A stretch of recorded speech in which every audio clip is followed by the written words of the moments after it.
good morning, good afternoon, or good evening, of course, depending upon what part of the world you are in and when you consume your media. Welcome to Run It Back, episode number 80, the big 80. I'm very happy to say that number. I'm Menelik Fernandez, the host of this show, and the premise of Run It Back, of course, remains the same, where we take teams that have played previously and we run it back, so to speak, where we talk about things that work, how we prepared, things that didn't work, how we would correct them, all those fun things. On today's show, we're going to explore a game of Praha versus Pardubice. Forgive me if I do not pronounce those correctly. This game took place October 23rd, 2021. So this is a really recent game. Praha actually ended up winning this one. And I am very, very fortunate today to have Coach Josh King joining me, the head coach of USK Praha. Josh, if you give me a second, I'll do my best to give you a warm welcome to the show. Josh has been, as mentioned, the head coach at USK Praha for some time now. Has spent 3 years previously as an assistant coach with MHP Ryzen Ludwigsburg, 2 years as an assistant coach at the University of New Hampshire, was a director of the elite camps with Hoop Group, was an assistant coach at Marshall for 4 years, an assistant coach at UMass Lowell for 1 year, and an assistant coach at Vassar for 1 year as well. So Josh, I am very, very happy, and I'm elated to have you join me. But in addition, I want to take a special thanks and say you're mid-season. Thanks for taking the time. I know, as you said, you just completed your first round through all your opponents. You're about to start back up. So for you to sit down with me, spend an hour talking some hoops, really means a lot to me. Welcome to Run It Back. Thank you.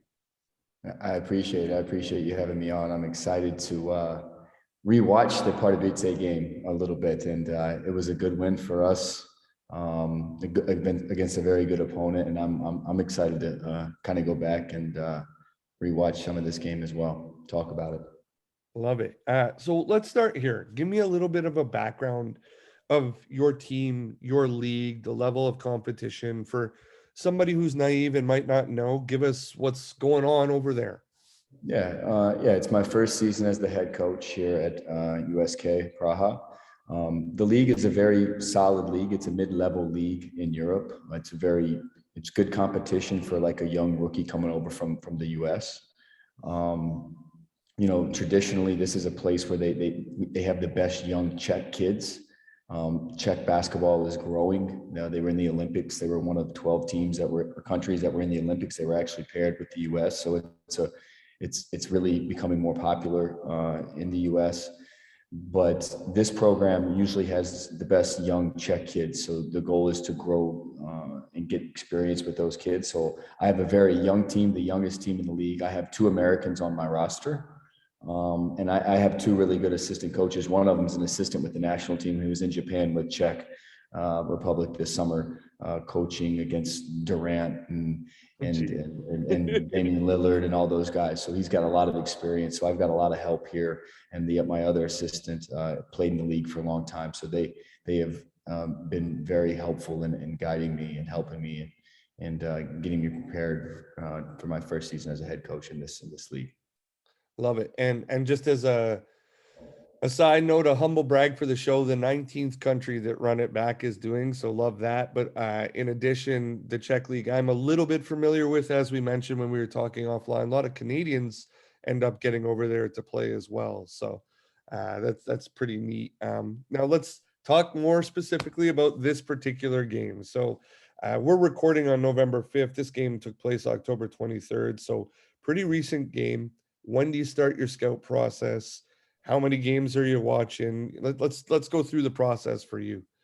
Yeah, so this particular game, it was a big game for us because I think at the time we were 6-2 and Pardubice was 5-2, 2 evenly matched teams.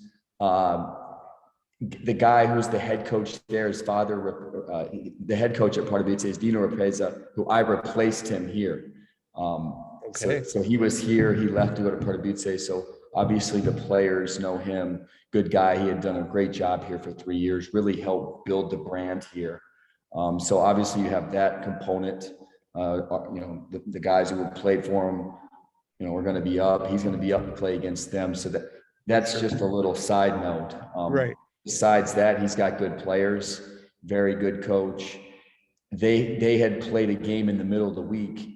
We hadn't played for a week, so we had a week to prepare for this game. They only had, I guess, 4 days. So the game was played on Saturday. They played on Tuesday in Slovakia, Okay. and they played against a pretty good team, but actually got beat pretty bad by 30. So that also adds to the level of, hey, anytime a good team gets beat, they're going to want to come out the next game. Right. We're going to want to take it out on somebody. That somebody was going to be us. And I don't know which clips you will have, but I don't know if this is a spoiler alert, but we started the game down 9-0.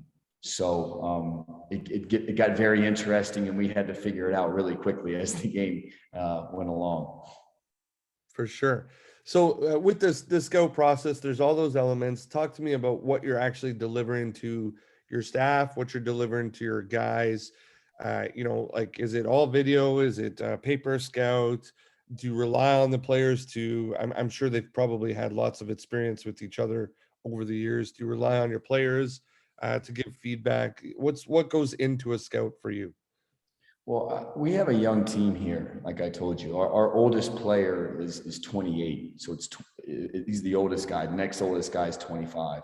So I really try to keep it simple with our guys. And I told our staff that, first thing, I worked for a guy in Germany for the last 3 years, John Patrick, who the best coach I've ever worked for. I've worked for some good ones, but he really taught me to keep it simple when preparing for a game. A lot of coaches, just feed their players information that they're not going to absorb. Our number one goal is to piss the other team off. Now, how do you do that? Now, so we want to play a specific style every game, and first and foremost is no free trips up the floor. Like, we score, we're picking up, we're not getting back on at half court and picking up. And when I say that, we're not running and jumping. We're opportunistic, but in Europe, like a lot of college teams, you'll see them run and jump. If you run and jump here, if the team sees you running at them, you're going to get killed because they're good enough to just make the pass to the open guy. Right. Beat, bop, boop, you're giving up open shots, open layups. But it's just consistent, constant pressure. And I have no problem. This is our goal every game, is to wear the other team down. One of our goals is to, when we shake hands with another team, that we want to see how worn down they are. We want to play multiple guys in the game. We have a rule: if you're tired, come out. We'll put another guy in. So I'm being a little bit generic here, but that's the main goal of our team. Is in everything we do in practice, we play fast. Offensively, it's score before the defense gets set. Pitch the ball ahead, drive, kick, play. Obviously, we have half-court sets where we're playing out of a lot of drag screen offenses.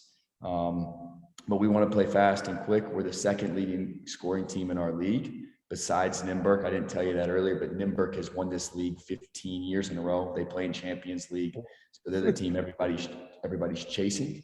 But yeah, that was our goal of going into this game. Is just play our game. We want to make teams adjust to us. We don't want to adjust to them.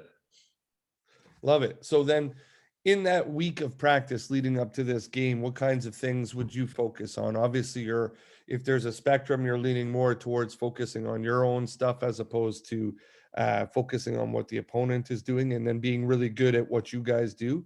So what would take us through what a week of that practice would look like with you guys? Yeah, like I said earlier, going into this particular game, we had a week to prepare. So off Sunday, we played Saturday. So it was Saturday to Saturday. So we were off Sunday. Monday, Tuesday, Wednesday was strictly all us, just staying in shape. What I tried to do is we played on Wednesday. If we don't play in the middle of the week, I want to keep that Wednesday, Saturday routine. So we played on Wednesday. And then Thursday, we really started preparing for them. They have a national team point guard. He was a guy that we really wanted to focus in on. Right. Good player, but a lot of shooters, getting to shooters. They had an American guy who played at Northern Kentucky, who we wanted to get to. High hands, we emphasize hands. Like, you see a lot of teams playing shooters with their hands down by their knees, and then the guy shoots it, and then they put their hand up, and then it goes in, and they think that's good defense. That's nothing. That's like swinging at the ball when the ball's in the catcher's mitt. You're not going to hit the ball. So we talked about having high hands on shooters and getting to shooters. My philosophy, I don't think I'm not saying it's the right or wrong philosophy. You can give up some layups here and there, but you can't give up back-to-back threes, back-to-back threes. That's back-breaking. That gets a team back into the game. I think guarding the three-point line is very important. When we talked about getting to their shooters, they have one of the best shooters in the league, shooting 60% from three. And in that game, we did a pretty good job on him. Love it. You mentioned you played on Wednesday. Would that be like a scout team type deal that you would play against? Did I get that right? No, I try to break the teams down evenly. We don't have a starting 5 or 6 and a bottom 6. I want competition every day in practice. So it's split up pretty evenly. And I'm the referee. My 2 assistants have a team. And it's also a mental day where they don't have to hear my voice. I tell these guys I'm the ref. We come in and do a couple things on Wednesday, but they play. It's like game day. We'll do some individual skill stuff, maybe talk a little bit about something we want to work on or get better at, but then we play. And I keep the clock and ref at the same time. This isn't one thing in Europe. I don't have a video guy and an ops guy. I have 2 assistants, which is great, and it's really all you really need. But I'm the referee, not the GA or anything like that. I'm the referee. And go ahead. Sorry, Josh. Will you run any of their stuff? Not on Wednesday. No, it's us against us. Playing, picking up full court, guarding your man, pressuring the ball. Again, and when I say we pick up full court, that's part of wearing a team down. And and we try to force to the weekend. I have no problem, because if you want to be good at this, it's not like it's any secret. You have to do it every day. And it's not going for steals. It's being disciplined on the ball. You'd be amazed. There's all these high-level college guys that come over here and you figure out, man, they were doing this in college and they can't dribble with their left hand if they're a righty, or if they're a lefty, they can't dribble with their right hand. It's amazing. And that's part of not allowing teams to do what they want to do. Right. I told this story before. Killian Hayes, when I was in Germany, and Killian Hayes was a lottery pick. Lamar probably knows this. He was with the Pistons, got hurt last year. Killian Hayes is a lottery pick when he's going left. If you push him right, he's not a lottery pick. And the first time we played him 2 years ago, and he's a good player, but this is just an example. He played in 11 minutes against us and fouled out within 11 minutes and had 5 turnovers. That's just by pushing a guy like him right. It's funny because I always make the association that if you fluster or frustrate somebody on one side, then obviously they make more mistakes on the other side of the ball. So he's probably fouling out because he's pissed off of the turnovers and everything on the other side of the ball right there. Sure. And like I told you, part of our goal as a team is to see how tired the other team is after the game. If you're playing against a point guard that's 34 years old, well, I told you that he's got way more experience than our team. He's played for pros for 12, 13 years. I've got guys that played 1 year, 2 year. They're in new roles. We have to use our youth and our athleticism and as an advantage to wear them down. 21-year-olds don't get as tired as 34-year-olds. It's just science. Yeah. Preaching to the choir on that one, believe me. So how does a depth chart and matchups work for you? Do you play all 12, and do all of your guys know the traits of everybody, or do you specifically align matchups there? In theory, we would like to play all 12. We've had some injuries. We had a big injury. That's another thing I didn't. One of our guy who led us in minutes, he was averaging 28 minutes a game going into this game, got hurt the Monday leading into this game. So we had to really rely on not playing as many guys. We had 2 guys who had unbelievable performances in this game scoring wise, but everybody who stepped on the floor in this game, like any game, had a lot to do with us winning.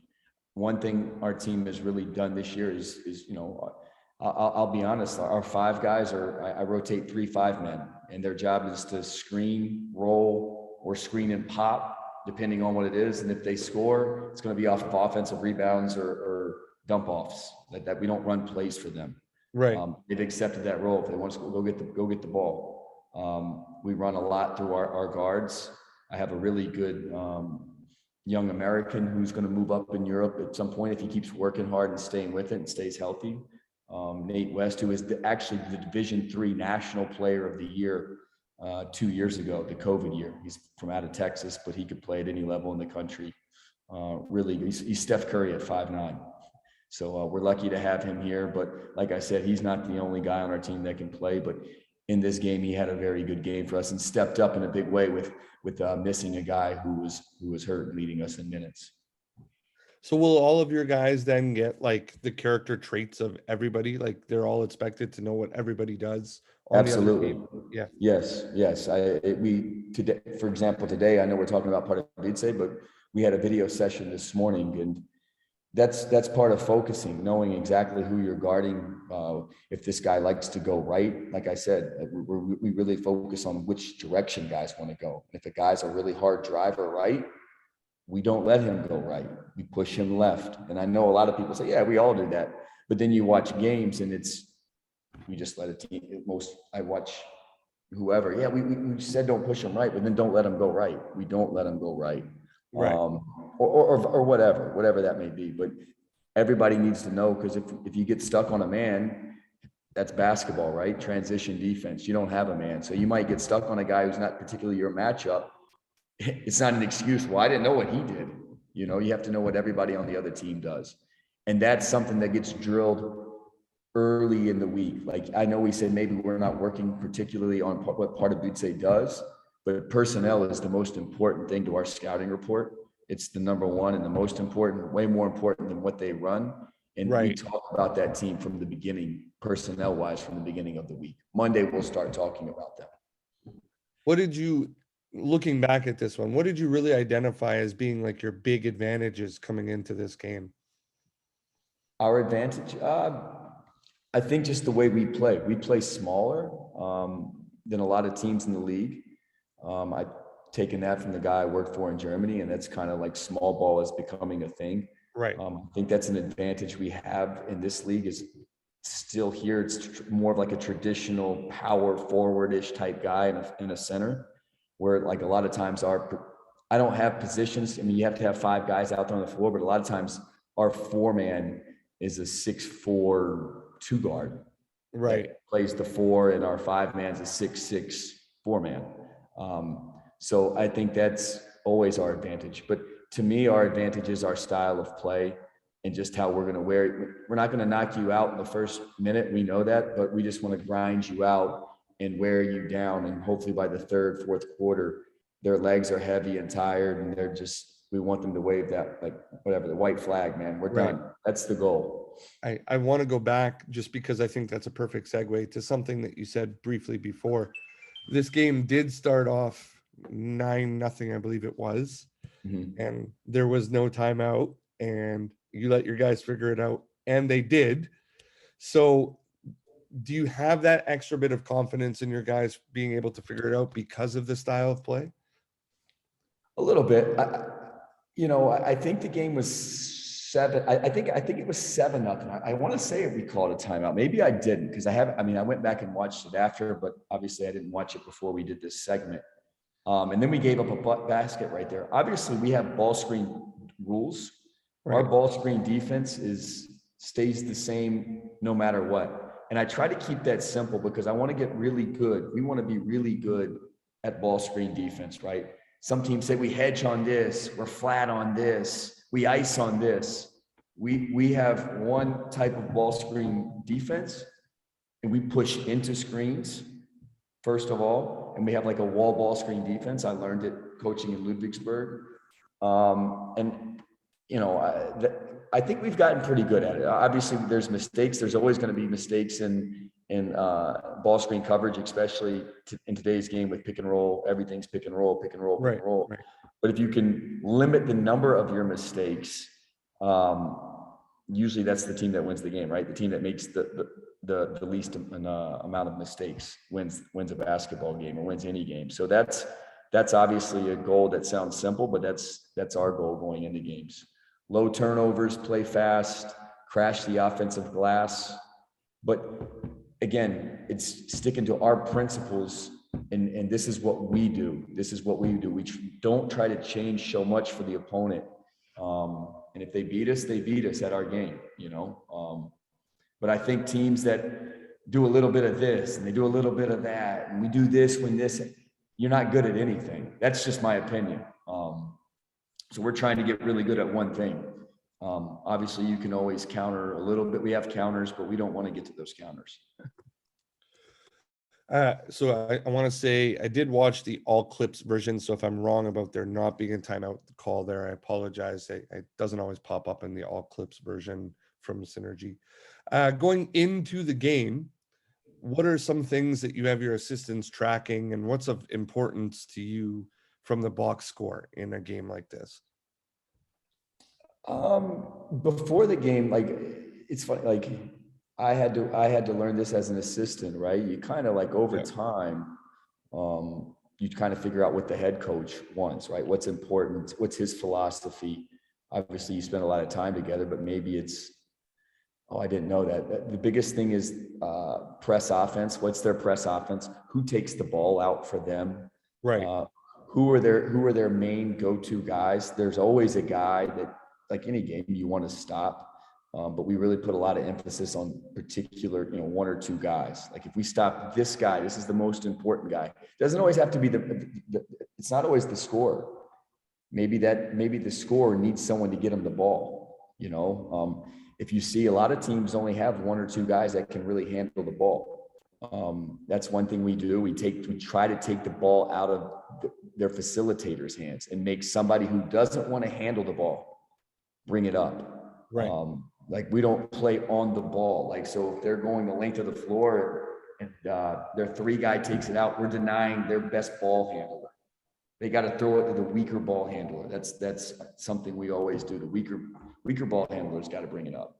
And then what you see a lot of times is once that ball gets in, dudes don't want to handle the ball. They get down the floor. They just turn their back. And if they turn their back, then you can play out of it. But like little things like that, that's probably the most important thing. What's their press break? And would you be tracking that somehow in game? Sorry, going back, my question's more of like some guys have their assistants doing defensive kills or something like that. So if your most important thing is who's handling, would you be charting it some way or funneling it some way and realizing like, hey, we were successful this way or not? No, I know what you're saying. Yeah, we don't chart, kills like 3 stops in a row or anything like that. It's really feel, like I told you. We sub a lot though. Like I told you, it's quick in, quick out. It's more that I tell my assistants before the game, help me with subs. I need help with subs. If you see a guy's tired before I do, or you notice something, but they don't have specific responsibilities per se. Like, hey, you're charting this, you're charting that. I don't know. I've never really worked for guys, to be honest with you, that are big on, like, I worked for an old school guy at New Hampshire. Before that, an old school guy. Like I told you, the guy I worked for in Germany wasn't a big charter. He's a big plus minus guy, kind of, and not overall. During the game, he was a plus minus. So like, you're winning the game by 17, but Josh King's -3 in the game. That ain't good. That means he's not doing something right when he's in the game. Why are we? So I look at the plus minus a little bit. Obviously turnovers are huge. We are the lowest. We have the lowest, or average the lowest turnovers per game in our league right now, which is good. That's one thing. Yeah, just don't turn the ball over. It's a simple rule. Hey, what are we going to do on offense? Don't turn the ball over. If you don't turn the ball over, something good's going to happen. It's the old Brad Stevens thing. I can't tell you exactly which read to make during the game. Like, if you know how to play and you get the ball out of like a hedge and you get the ball out of the hedge, or if they're low, you got to make different reads, because a lot of these teams play a lot of different ball screen coverages. Right. So I can't tell you if we have rules. For example, if the team hedges, we have a specific rule. If the team's low and flat, we have a rule how to defeat that. If you have to read that. I'm not hollering out ice, ice, ice. You see the ice, our big in our guard know what to do. The guy next knows what to do. So don't get me wrong, we have different philosophies on how to beat different ball screen coverages, but it happens quick in a game and you got to recognize it. Like if we see a 2-3 zone, for example, if we see a 2-3, Yeah, if we see a 2-3 zone in the game, we already know what we're going into. It's automatic. We have a play. There ain't like back it up. They're in zone. We don't want them to think, because what's zone supposed to do? Usually, a lot of times, change the flow of the game. Right. We're not changing the flow of the game. We know exactly. We see a zone, boom, we're right into what we want to run. So As that's far just as like what you were mentioning about, the reads on whatever ball screen coverage is, if they're making errors, would you wait until film later to correct that and try and just play the next play, get it right the next time? Or would you be correcting it on the fly in games? you try to correct it on the fly in game. Hopefully it's a small error. It's one error. If it's 1, 2, 3 error, you got to call a timeout and let's try to get it settled. But yeah, you want to try to get guys to play through it. Hopefully they've got enough experience to know. Yeah, nothing's perfect, but yeah, you got to correct it on the fly. Like it's a lot of people say, when do you call a timeout? Up 20, if you're up 20, do you wait till you're down? Do you wait till it's only a 10-point game? No, you don't want it to get to a 10-point game. You can call a timeout when it's a 16-point game if you don't feel it. It's just a feel thing. Right. For me, if it's a really bad turnover, you think your team had no idea what's going on, you got to call a timeout right away to fix it. As you know, in the FIBA game, coach, you can't call a timeout while the ball's live. It ain't like timeout. Like you got to wait till the other team scores. So it's not, if the other team's not scoring, which it would be good, but you're coming down and turning the ball over, you can't call a timeout till the ball's dead, or again, they score. So sometimes you just got to wait too, figure it out. Before I move to a little bit of film, I got one more question. Do you do anything that's sort of like a summary that compares the result of the game to what you gave your guys in preparation? I know you're in season, but basically like a report or film or anything that's like, hey, we gave you this and we executed like this, there's a disconnect, or we gave you this and it was just totally wrong, that's our bad type deal. Yeah, that's all. Like I call it clean up after the game. We cleaned the game up. So after the Pardubice game, even if we play, the most important thing is your team, not to me. Again, I don't know if I'm right or wrong, but I think all of that's subjective. You say that, and I agree with you. I don't know if I'm right or wrong either, but this is what I'm going to do, and there's nothing wrong with that. Yeah, what we do is even if we play if you played it, like a Saturday, Sunday, which we don't do, maybe you got to move quickly. I know some team, but like if we have 4 days in between, we're not even thinking about that other team till we finish up. We call it cleanup Pardubice. So we play Pardubice on Saturday. We come in on Monday. Sunday's off. On Monday, one thing I do is before we talk about the film and the cleanup of the game, I pretend like one of our guys I interview him basically. Tell me your thoughts of the game. Tell me what you thought we did good, what we did bad. And I play like I'm the interviewer. And I think it's good that way. It's not just me telling them, and they get an idea from their peers or their teammate before we watch the film.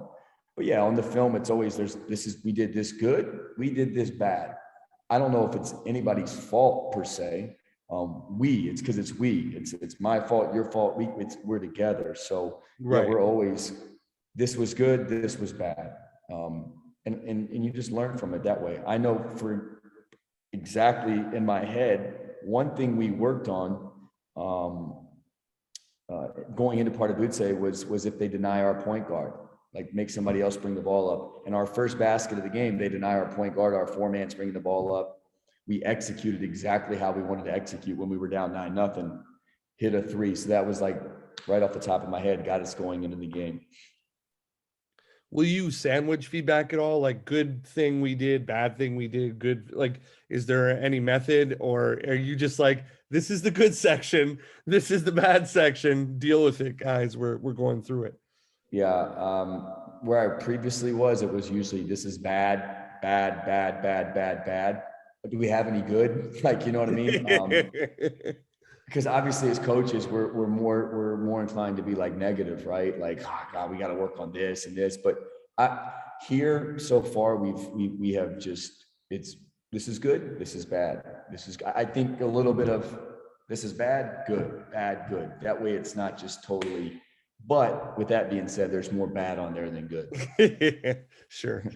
How long would one of those films be? What's a film session with you? 30 minutes. It's 30. probably, we do probably four, so say we play on Saturday, Thursday, we're watching sets. We've already talked about personnel, but within those sets, you can see the personnel of Right. that team. Then Friday's a little bit more sets, and then Saturday morning of the game, it's just watching their personnel, where you can then see some of their sets you've been working on, and they're out of bounds and sideline. Are you big on like other teams' calls? Are you capable of seeing that on Synergy? Do you work Sure. it for your guys and all that? Would love to have the calls if we can, but if you don't have them, it's not the end of the world. The action is the most important, and then obviously who's running the action Right. is top. But where I came from, calls were huge.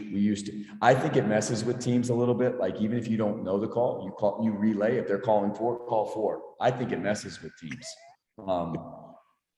Love it. Does it or not? They're running four, blah, blah, blah, and they're like, that's not our four. Hey, four. four. They're running four. Like, they know we're running four. How do they know? Like, I don't know. It's a little bit of a mental game.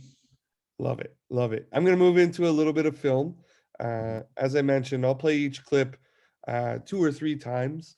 Yep. Bear with me. I'll fumble through a description the first time type deal. And then just because some people listen and don't watch at the replays. And then from there, just, take it away. Tell me what you see, anything you like, anything you don't like. It's only 11 clips, didn't bring up a lot. The first one is their first play of the game.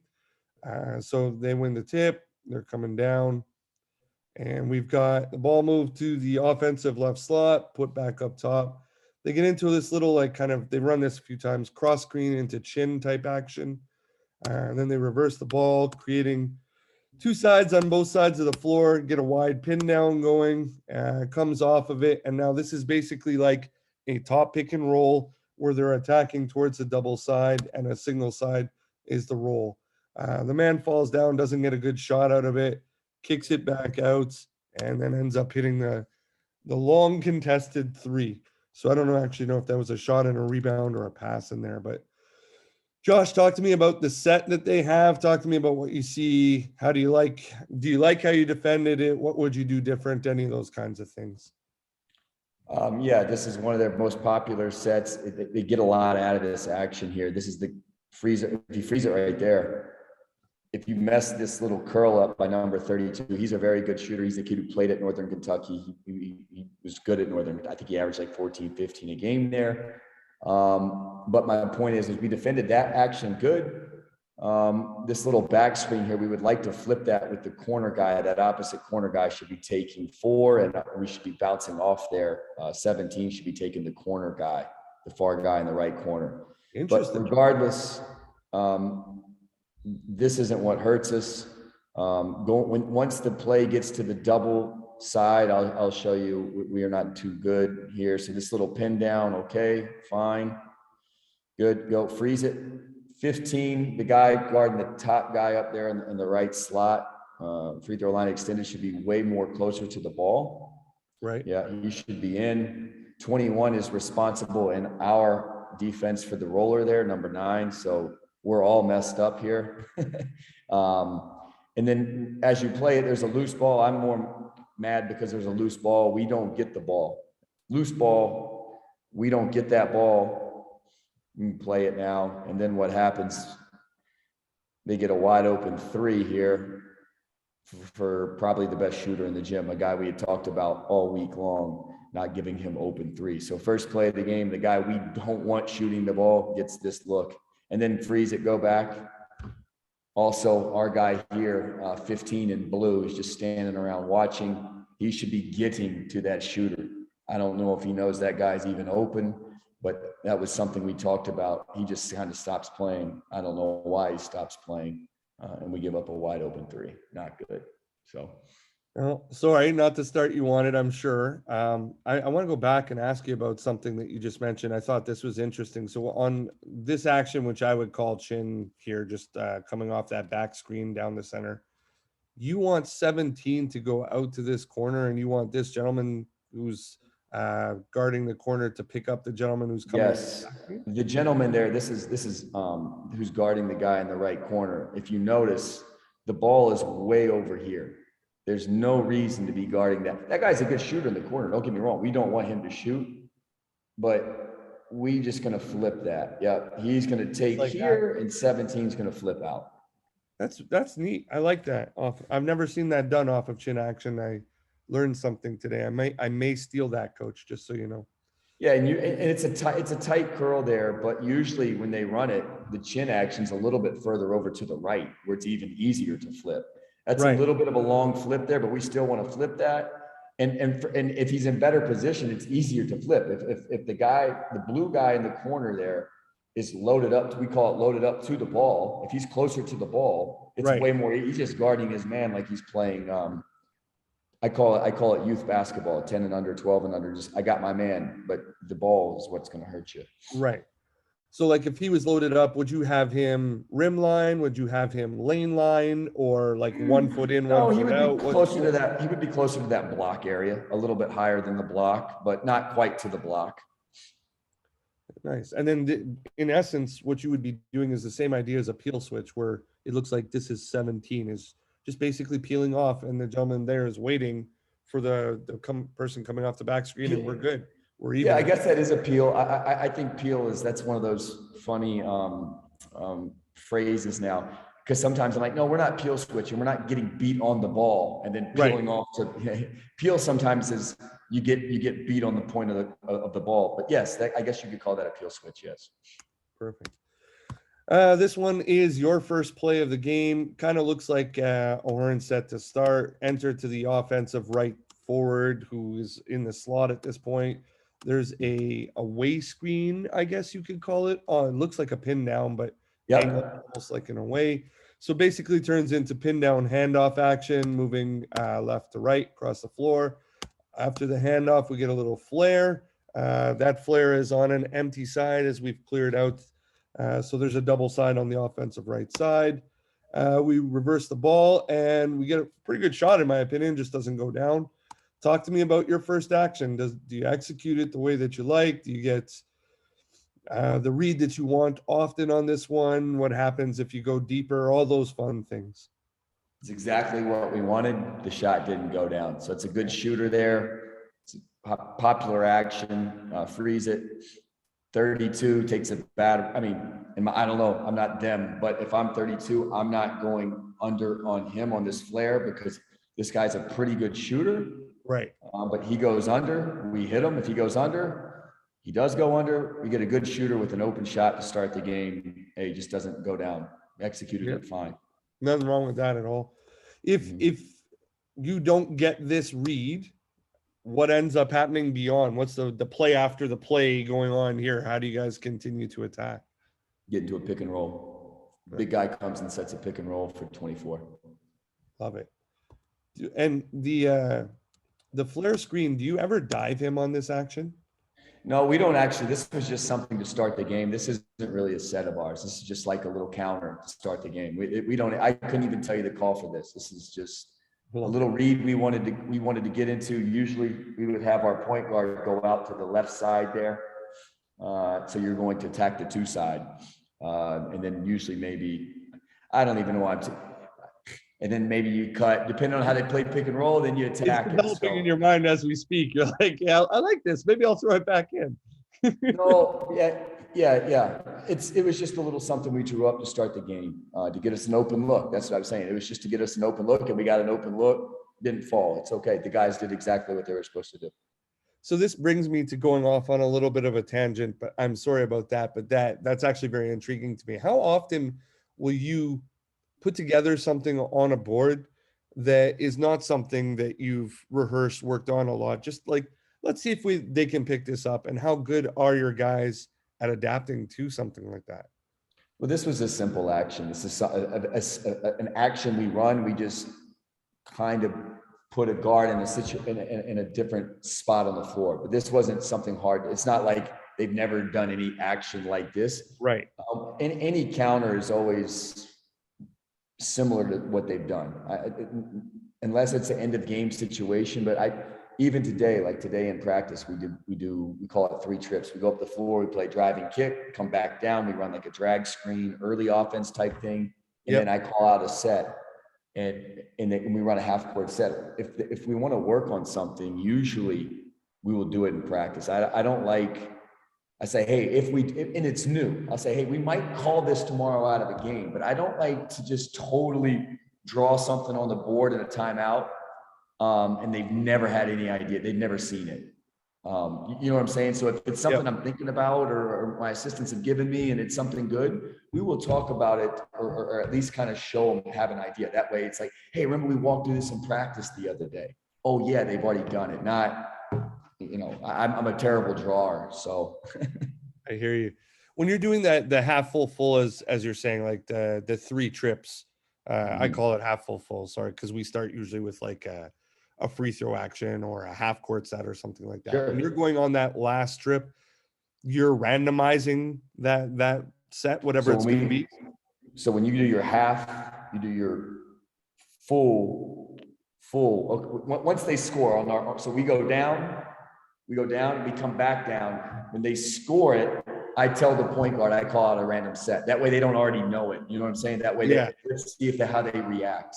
And, we have a rule here. Everyone should, I'm not saying we do it, but everyone should know where everyone goes on the floor.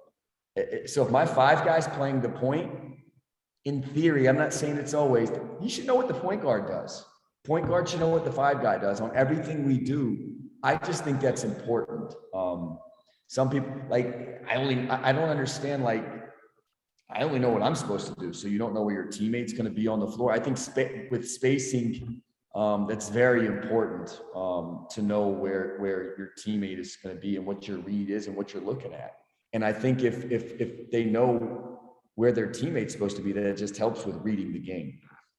Coach, I emphatically agree with you. I think one of the biggest differences, so I'm a college coach, right? So I think one of the biggest differences from level to level to level is the ability to know what people around you are supposed to be doing and are actually doing. And you really see it. Like, I don't know what switch goes off or what click happens, but like, better players get it. They just understand what other people are supposed to be doing. Like, if I do this, then that's supposed to happen over there. He did that. That's where the ball goes. Like, that's the read. That's what it is. Yeah, and I've got a ton of college coaches that are my friends, and we keep in touch. And I've told them they can't do that. Well, yeah, you can. These guys on the floor. The oldest guy on the floor right now is 25. The guy that takes the shot. Right. The big guy's 20 years old. 24 is 22 years old. Right. 17 there in the corner is 20 years old, and 3 is 22, maybe 23 years old. So like, they're all college age kids. And for the most part, they know all the spots. You ever have been in a game where he can't go play the 3? He doesn't know the 3 spot. He only knows the 2 spot. Huh? What do you mean? Like, I just think that like in our offense, 1, 2, and 3 is interchangeable anyway. I want 3. You got to have at least 3 guys that can handle the ball. I want 3 point guards on the floor. Yeah. The more guys that you have that can play pick and roll, and the harder you are to guard. I agree 100%. And I mean, it's just, at my level, most of my guys are 6 foot to 6'5" anyways. We don't really have very many guys that are bigger than that. So it's like, you mentioned 1 through 3. We might even be 1 through 5 are basically interchangeable because of the size difference being so marginal. So it's like, dude, learn the spot. What are you doing right now? Yeah. So this one, my note is just guarding the cross screen. I was curious about what you thought about how you play it, what your foundational rules are on it, etc. For anybody who's listening, I'll go through it one more time. So it starts sideline out of bounds in the backcourt. And excuse me, it kind of looks like a floppy type action the way that it starts, right? So you got your wings in motion, and then it turns into a cross screen coming across with 2 above the 3-point line. And then they don't get anything out of the cross screen because your number 14, in my opinion, is doing a great job on the 3/4 deny and then full deny. So it turns into a side pick and roll. They hit the shake or the crack back and try to lob it in. You guys get a great deflection. They get really deep in the set and throw up some garbage, and you guys are out. Talk to me about how you play cross screens, what you see in there. Do they do what he's supposed to do? Do you like it? And then also talk to me about late in a set, how you guys teach, enforce, don't foul, stay focused, complete the action, all that kind of stuff. Yeah, sure. So if you run it back, we'll talk from the beginning. It's decent ball pressure. We want to keep this guy, freeze it to his left. We're trying to keep that point guard to the left. Guy's doing a solid job on the ball. So he brings it over with a dribble entry. As you see, so the guy in position, freeze it there. So this guy at the nail, kind of the shooter that had the wide open shot, he's kind of plays their 4 spot. Right. So on this cross screen here, a lot of times in cross screens, you get what, like a screen to screener action, right? Like the guy setting the cross screen will come up and get a down screen. So I think we're prepared for this. We want to go low, big low. The guard guarding the cross screener is high to bump him high. So big takes him low. So our big goes low. Okay, go ahead and play it. Now freeze it. Good. Number 24 does a decent job of helping out there. Now, if 24's man comes off this pin down here by 32, looks like 32 kind of wants to set a pin down. Yeah. The guy guarding 1 here, we call it a flip again, right? 1's just going to take the guy coming off the pin down, and 24 is going to take 1. So we're in perfect position for this. We got decent ball pressure. Exactly. So if 32 goes to set a pin down for the guy who just set the cross screen, we're just flipping that. Yeah. That's just flip. And because a lot of times, the guy guarding 1's going to stay there, and 24 is going to come off the pin down, and the guy's going to get a wide open shot. You know what I mean? Instead, just flip out. And obviously, you got to have ball pressure, because ball pressure really helps with all that. The ball pressure looks decent there, but we defended this exactly how we wanted to defend it. We get into a ball screen situation here. I got no problem telling you, 32. We hedge. We hedge right here. This is a shooter. We hedge on shooters. So we hedge on 32. He's a shooter. Hedge. That's great. Blows it up. Doesn't even see that the guy's wide open. Defended it how we wanted to. Yeah, guys did a great job. Love it. And then focus deep in the set, right? So, I mean, you guys, 4 seconds left here. The ball's in the corner. It's basically dead. It's everything you want as a coach. You've done a great job. Do you give any feedback or tidbits to your guys about, under 5, show hands, keep your hands back, or we still want to contest without fouling, but stay focused and make sure you clean it up? Are there any teaching points that you give them late shot clock? Sure. Get your hand above your shoulder. Keep your, right-handed shooter, keep your hand up. This isn't hand up. I don't know if you can see this. Yeah, I can. Yeah. Hand up. A lot of times you see guys that have their hand like this that does nothing. Get your hand up, especially if you get cross matched, late, you switch under 3 seconds and you have the big 6'10" guy on the guard. He doesn't need to be playing the guard with his hands pasted to his knees. Get your hand up, and if that guy hits a tough shot, he hits a tough shot. In this situation, you do not want to foul this guy because he's not a guard. It's a big guy chasing the ball out of bounds. That was fine. That was great. And then in terms of to the glass, I didn't ask you on the offensive side either, but what are sort of your core tenets to the glass, so to speak, offensively and defensively, really?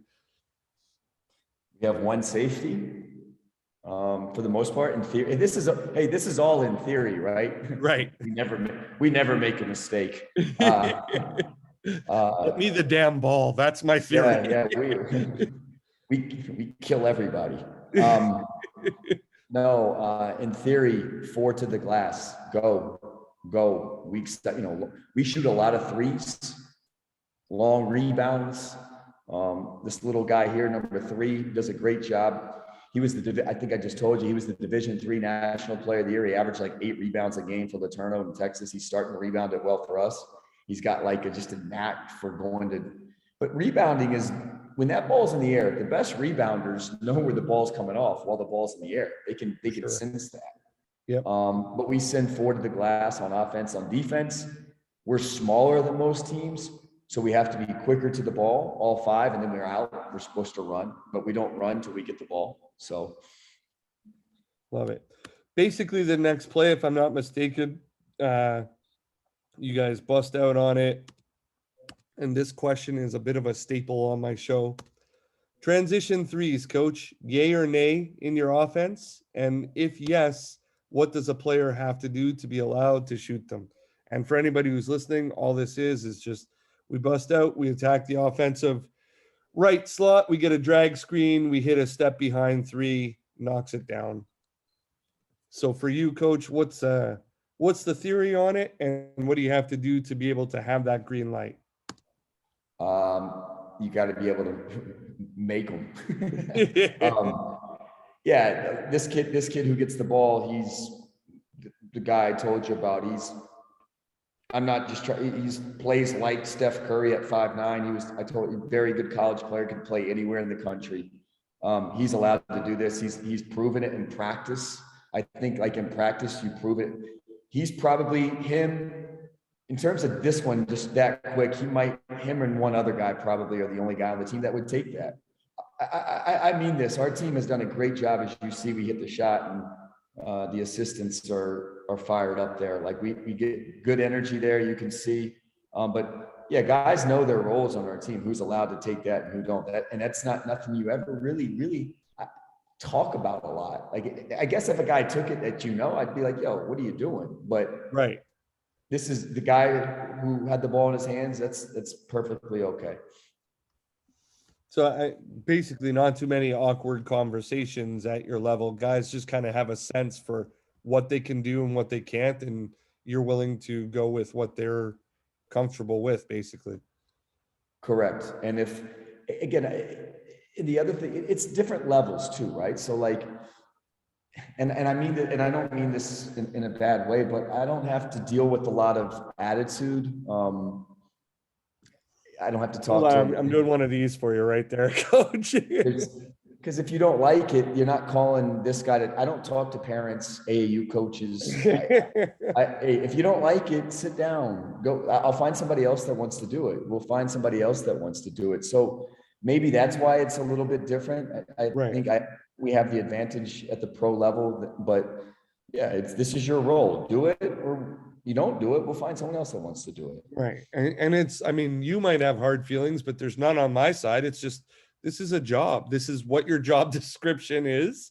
You don't want to do your job. Somebody else will do it for you. That's fine. Correct. This one was a bit of an interesting one. So this is, again, basically the next set afterwards. A little bit less on the ball pressure. They bring it up on the right side. But I thought this set was a little bit intriguing. I'm wondering if you had it and how you feel about how you guarded it. For anybody who's listening, the ball's moves into the offensive right slot. There's a delay or a wide pin down on that strong side. They move the ball, and then there's a pin down on the other side. So basically, it's like a swing action. And now we almost look like we're into like a circle or mover blocker type offense where it's a 3 out 2 in briefly. So we move the ball again, and I think everything has slowed down. And I think this basically is their play after the play where they didn't get anything that they wanted out of those circle type cuts.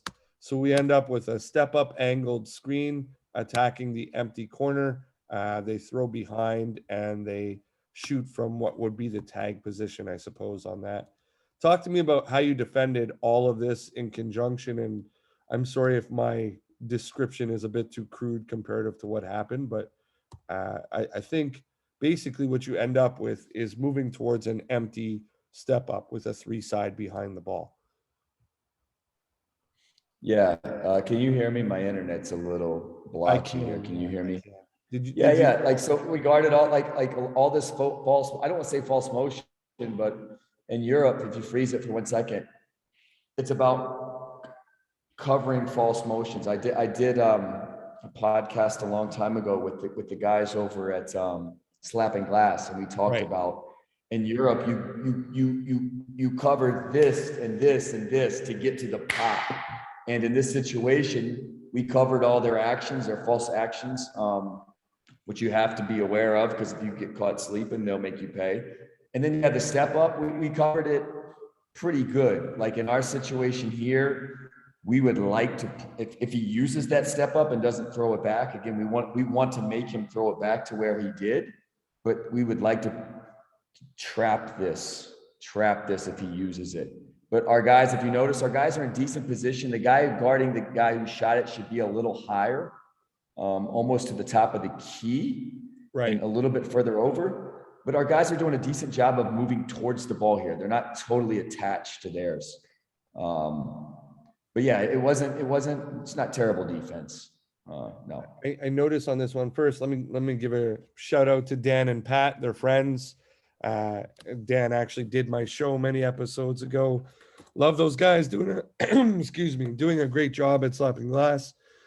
I noticed on this one you're kind of a high tag team on the roll. Is that unusual for your league? And is that only because this is an empty side, or is that sort of like your standard philosophy here? Well, here, if there's a guy in this left corner, like if he was going towards the two side, or sorry, towards the one side, there's not though. So it's a little bit different situation. He almost helps a little too much, number 24, if I'm being completely picky here. He helps too much because there's no need to help there. 19's getting back. We got help on the back side. We got a guy in the charge circle there. So yeah, I don't want to say it's perfect, but he should have, when you bump, so now he's bumping the roller at the free throw line. That's why I said he should be up almost at the top of the key, the top of the, now if he's bumping there higher, now he can get back to that 3-point shooter, and this guy doesn't get this good of a look. Yeah, this is too good of a look. It's not perfect defense. It's not terrible, but it's not, again, nothing's ever perfect, right? Love it. This one's one more defensive clip. This is actually in the second quarter, just before half. And what do we have here? We have this same sort of screen that we started the game with, where it's almost like a cross screen at the free throw line. But then this set was kind of neat, in my opinion. They hand off to the gentleman blasting out of the corner, who puts it back up to the point, and then we get into basically a top ball screen where the roller is going to come down on the signal side, because the gentleman who came off of the cross screen is exiting opposite. And then you end up with a drive from the offensive right slot because they hit the shake on that mid pick and roll. Your gentleman underneath, in my opinion, does an excellent job of getting out from being buried under the roll. It's probably buried for a second too long, but gets out and vertically contests. I think you guys do a great job, even though you get the foul call. But talk to me about defending this set overall, and what you see, and what you would do different, if anything. Sure. Going to the two side. So more ball pressure. We were on a great run here. Our guys, if you freeze it 1 second, we didn't call a time. We can't call a timeout there on our make. If you go back though. So I actually put in the, give me 1 second. There we go. Yeah. So that's yeah, the beginning of the more clip. ball pressure. We were on a run here. We had them on the ropes. I think they were out of timeouts. They were out of time. They couldn't call a timeout. If you go back, you see me telling. If you go back, I'm telling these guys to pick up. This is not a good defensive possession. Yeah, there you go. Yeah, exactly. Pick up. Yeah. Get up.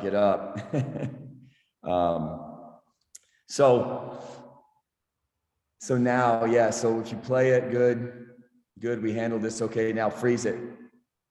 So now he's coming back to the two sides. So in this situation, the small guard, go back to the mid pick and roll, where the point of contact. Right there? Right, freeze it, yeah. So you're good right there. So number 3 right here should be up higher. Number 3 should be higher.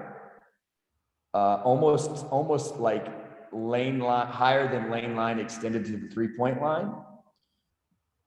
24 we don't help. He shouldn't be helping on this tag. 24 is not tagging the roller. He should be more attached to because that's a lift guy, really, technically for us. It's a lift guy. We don't tag with the lift guy. That's just our philosophy. Because usually lift guys are shooters. We're not tagging the roller to give the lift guy a wide open three. Right. So 24 isn't too much help. He needs to be getting back to his guy, but 3 should be higher. 77 should be coming over more and almost be on that left block. Yep, he's got to be moving with the ball. He should be on that left block. So he's almost all the way over here, is what you're saying. Yes. And now that would, and then in our offense, the big guy who's up high, he's messed up a little bit because he doesn't see number 3 where he's supposed to be, but the big guy's in charge of the roller, the guy rolling. So he's got to stop the ball. We need to get over this ball screen, but the big guy actually does a great job of like you said, making a play on the ball here. But 3, if he was up higher, it would help a whole lot. So 3 is the guy who kind of messes this up. Love it.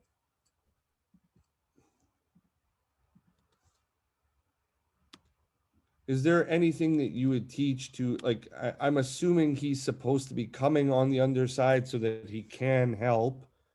Is there anything you teach, like roping the waist, swim move, anything like that to get around so that he can help sooner? Well, technically 21 does a great job, but that help is the guy, that's number 77 there is help. 21 does a great job. 77 should be the guy meeting him outside the lane. Interesting. So your most important guy or your low man should actually be this gentleman here. Yeah.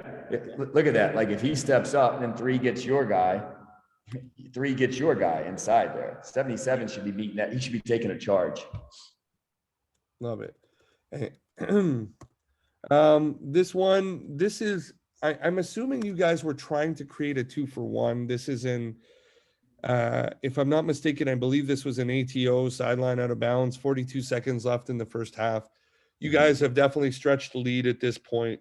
And I'm wondering if I'm correct that you're trying to go for the extra possession. And if you are, do you give them both plays when you're talking to them? Or do you just say, like, we need a quick one and then figure it out on the second trip down the floor? Yeah, this was I'm pretty sure, yeah, we take a bad 3 here. Yeah, this was not, we wanted to go 2-for-1, but that's a terrible shot. I don't care even if that's him, that's a terrible shot. We got plenty of time to take a better shot, but yes, wanted to get a quick shot up to get 2-for-1, but there wasn't a necessarily play call right there. It was just, hey, I told him, Nate, 2-for-1, get a good quick one. That's not a good quick one. Right. As you can tell by the back bend there, like what the heck? But whatever. So yeah, but that's what we were trying to do there. Right. And then when they go down and you guys defend, and then when you're coming back on that last one, will there be a play call or is it a read at that point for the No, play call. We have in this situation, we also have a play call for low shot clock, like in the end of quarters, where like the defense is kind of like you're waiting around, like, okay, one shot, last play of the quarter, last shot. We have a play call. That's something you guys put in, and that's what you're going to all the time. Just like if we see zone, we don't want them to think we're phased. So we have an automatic zone play. Boom, go. Love it. Got 4 more, Coach. Bear with me. This one is the 3 seconds left. So like the 2-for-1 actually ended up giving 1 extra possession to them. Their sideline out of bounds in their front court. I'm sorry to rip the Band-Aid off. I could see you wince a little bit. This one's not one that you I'm sure are happy with as a coach. Basically a stagger away set where they curl and then they curl again. And then the second gentleman who curls into the screen, or a twirl action type deal. They put it in, they get the 3 out of it. They hit it right at the buzzer. Talk to me about, what you would have said to your guys in the huddle coming out for this, and how you guys played it. Does it fall within your principles? Are you happy, unhappy with it? What exactly happened? Yeah, if I remember, I remember the shot and the play correctly. This was an instance where we didn't get to really huddle. I'm not saying they wouldn't have made the shot anyway. This was a situation where they put more time on the clock, Right. right before the half. But yeah, we would like to, in theory, three, the guy guarding the ball here will flip out on one, this guy curling. So three would take one there. 24 would take four. Yep. So let me just briefly, just for anybody who's watching, we're talking about this. And then Yep. this. Yep. Yep. 24 would be on four, but looking for the next guy coming. You know what I mean? Looking Right. for the next guy coming off these curls here. So 24 would stop. And then three's got it. So they don't flip. So now three should be out here. Okay, he's got to be careful there because 30 is a good shooter. Obviously, he makes the shot here. Yeah, but in this situation, it's such slow shot clock. They basically had to catch and shoot. Three should have went right to 30, right on that catch from the sideline. Would this be one that, like, in your scout you would have come across, or did he kind of throw this in quickly and it caught you guys off by a little bit?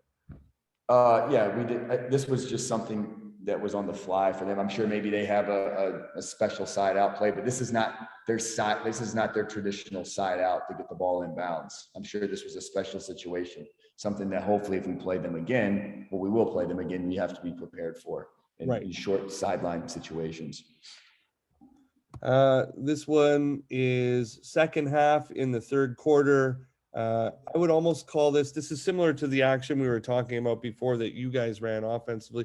I would almost call this pin down handoff, but it's moving laterally towards the sideline. So you get a screen, we're coming over top, and then we hand off. And basically that handoff is a run into what would be the same idea as DHO and roll or pick and roll as a top pick and roll. And he's rolling on the single side. They kind of lob it in. You guys get a late contest. He makes a great finish. Talk to me about guarding this action, because I'll be perfectly honest with you. This like pin away handoff action, I don't see very much in my league. What would you do ideally to be able to guard this? Okay. Freeze it. Go back to the handoff. So 24 is not in his right position. I don't want to get it tech, but 24 should be up higher. Right. Remember the big guy here is responsible for the roller. So 14 in blue is responsible for 9. Right. But 24 is attached to his man. So 24 should be up higher, almost the 3-point line, lane line extended. Right. So 20, if you put that blue X there, yeah. But now it's too like late. So now again, the big doesn't know anybody's there. So the big stays longer and his guy that he's responsible rolls behind. And again, we don't help from that one side, lift side, because we don't want to tag with that guy because again, that's a very good shooter coming off the lift. So 24 in blue should be lane line extended at the 3-point line on that handoff. And the guy behind him, 6, should be up higher, almost in like a extended 45 spot. Yes, higher. Yeah, he should be higher. 6 should be higher outside the lane line. So in that world, then basically because this gentleman where my cursor is higher, it would allow this gentleman to release and go back to the roller faster. Yes, 24 is responsible for plugging up the ball, obviously, right. And then 6 would stunt to 35. But if you see their spacing is not very good. I don't want to talk about the other team, but their spacing is actually not very. So if 24 is up high, 6 can almost cover 35 and whoever that guy is there in the corner because they're on top of each other. Right. So yeah, but 20 that if you're saying again, whose fault is this? Everyone's going to say it's number 14 in blue because his man scores the basket, but that's 24's fault. Not really a blame game. Just very curious to, have a film session with you and see how you would clean it up type deal. Because like we said, this is how I would say it to our team. That's Yeah. Kyle, that's your fault. Yeah. And again, it's learning. When we watch film with the team, I'm not talking, I'm not talking to Kyle. I'm talking to everybody that could be in Kyle's spot. So it's everyone's trying to learn. But in this particular play, it's Kyle's fault, number 24. Love it. So for me, it's like I said earlier, I mean, there's subjectivity in some of these. There's no hard and fast rules that work for everybody. So I just like to hear what other coaches are doing and why they're doing it. So I appreciate it for sure. I got two more, Coach. Bear with me. I'm sorry.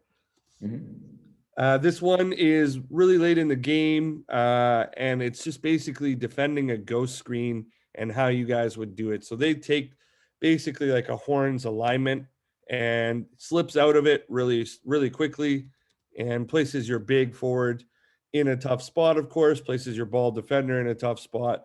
They get downhill, the help is late, it's a finish. Talk to me about how you typically would defend ghost screens and what you guys do to be alert that they're coming. If you notice how quickly I call a timeout right here, you know, so we're up. It's a perfect example. First off, we should be pushing the point guard to the left, but he's not, right? And we want to hedge this. 6 should have blown this up. This is that 32 guy, but 6 is a young kid, 18 years old. Didn't hedge it. If he's out there quickly and hedges it, the play gets blown up. It doesn't, and then this is why I don't like peel switch, but this would be a peel situation, right? Right. 77 switches off to the ball, and 3 gets to the corner guy.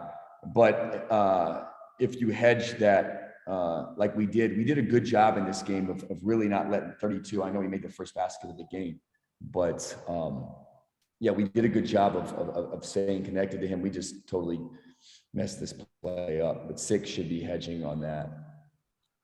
I do like in my skill development work lately, I'm doing a lot of ghost, mayday, whatever you want to call it type stuff. I find it so tricky to guard. I mean, in my opinion, they actually, because it's in a horn set, make it a little bit easier because you could switch in essence if you wanted with the other forward or whatever. But I find this action just places so much stress on this player, right? Like if you're hedging, like you said, that's great, but like, is he a good long closeout guy if he's going to something, and is he guarding a shooter? Like, I mean, you can really manipulate it pretty well. It's great action, and unfortunately, I wasn't privy to it until COVID, so I haven't got to run much of it in games yet. It's all skill development type stuff, so I'm looking forward to it, and I love hearing how guys guard it. Yeah, and again, for us, like the guy on the ball too is not doing a very good job either. That's right. He should be up pushing this guy to his weak hand. He's letting this guy dribble the ball with his strong hand. Love it. And then very last clip, last one. Thank you for bearing with me. This one was intriguing to me because it becomes sort of like a 3-out, 2-in formation. And you mentioned when we were talking about your league that it is there's still a lot of like, you know, the traditional 4-5 big guys playing a power forward, playing a center, and they play inside type deal. This one is a pick and roll moving west to east across the floor. But they also have another gentleman who's moving down the lane line at the same time. So it ultimately would become almost like a 4 low alignment for them as their point guard or primary ball handler is attacking. And I'm just wondering where you would help from in an ideal world as this kind of gets lobbed over the top and they end up with a foul, I guess, on it, but would have been a catch and shoot. But what do you do when you have the 2 forwards that are both rolling into the paint? Where are you helping from in that scenario? Yeah, they're trying to attack our pick and roll coverage here. So ideally, a little bit more ball pressure. Big's got to be higher. So the big has got to be higher. We would want 17 in this situation to go with 32. And then if we have to here, 15 takes the ball and 3 just tries to push 9 into the baseline. 15. So 15's covering 9 up here. Yeah, he should be higher. We want our bigs to the level of the ball. Bigs can't be low. You see, And I watch so much pick and roll defense, man. Like if your bigs are back, you're going to get crushed. If your bigs are low, like, and you're playing against good teams and good guards, like I don't know how you stop anybody from, okay, maybe they miss, but like, you're just going to give up good shots all day long because you can do so much. You can just torch teams. So the big Not a has big to advocate of drop coverage, I'm assuming then. No, No. no drop. Love it. Well, as I mentioned, you guys did end up winning the game. It was a great one to watch. Thank you for sharing it with me. I appreciate your time so much. Sitting down, getting to learn from you, getting to listen to what you're doing is phenomenal. And it's an extra big thanks just for sitting down with me while you're in season. I mean, you got a game tomorrow type deal. Really appreciate that. And, for any of the viewers, I don't have the relationship with Coach King that I do with some of the other people who come on. We met through a mutual friend. So for him to take the time and sit down is just the epitome of what coaches should be, open to share, willing to give their time and dedicate to the game. So thank you so much for that. And for anybody who comes on the show and listens, or anybody who listens at a later time, I hope that you continue to find value in this. I really appreciate. Josh, thank you so much. Yeah, I appreciate you having me on, and we were fortunate enough to beat this team in a good. And then, as we say, nothing's perfect. We lost the following week by close to 30 to the best team in the league. So we're not perfect, man. We're all just trying to get our guys to play hard and to buy into whatever your philosophy is. So no, I appreciate it, man, and always willing to share. Thank you. Appreciate that. I'm going to stop the recording, hang out for a minute or two. Sometimes coaches have questions, comments that they didn't want to ask on film or whatever, but thank you so much again, and tune in next week. I'll see you guys next week. Thank you.